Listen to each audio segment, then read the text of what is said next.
Hi guys, या वर्षातला बहुप्रतीक्षित सिनेमा जिलेबी या सिनेमाचा ट्रेलर रिलीज झाला आहे आणि रहस्याच्या सावल्यात दडलेला हा खेळ विश्वासाचा प्रवास की फसवणुकीचा खेळ हे एकच वाक्य ट्रेलर बघितल्यावर लक्षात येते. कारण ट्रेलर कट अप्रतिम झाला आहे. स्वप्नील जोशी त्याच्या करिअरमधला आतापर्यंतच्या सगळ्यात वेगळ्या भूमिकेत दिसणार आहे. आतापर्यंत तुम्ही गुडी गुडी स्वप्नील बघितलाय, पण ट्रेलरमध्ये स्वप्नीलचा डॅशिंग लुक दिसतोय. सोबतीला आहे प्रसाद ओकचा अष्टपैलू अभिनय आतापर्यंत आपण बघितला आहे. पण या ट्रेलरमधून प्रसाद आणि स्वप्नील या दोघांची जुगलबंदी खरंच बघण्यासारखी वाटते.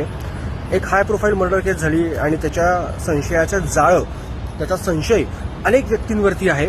नेमका खुनी कोण याचा तपास स्वप्नील जोशी करणार आहे आणि स्वप्नील पहिल्यांदाच सिनेमात पोलीस ऑफिसरची भूमिका साकारतोय.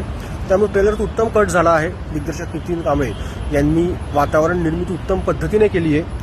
सो मला या सिनेमाबद्दल प्रचंड एक्साइटमेंट आहे. कारण सस्पेन्स थ्रिलर हा मुळात माझा आवडता जॉनर आणि मराठीत असे विषय खूप कमी हाताळले जातात. त्यामुळे खरं तर जिलेबीकडनं खूप अपेक्षा आहेत आणि मला वाटतं ट्रेलर पण सगळ्यांना आवडतोय. शिवानी सुर्वेने पण ट्रेलरमध्ये लक्ष वेधलं आहे. प्रणव रावडेने लक्ष वेधलं आहे.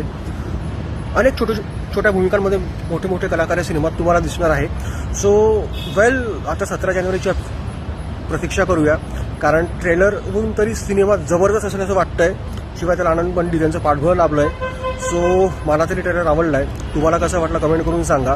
आणि हो, तुमच्याप्रमाणे मलाही 17 जानेवारीची प्रतीक्षा आहे.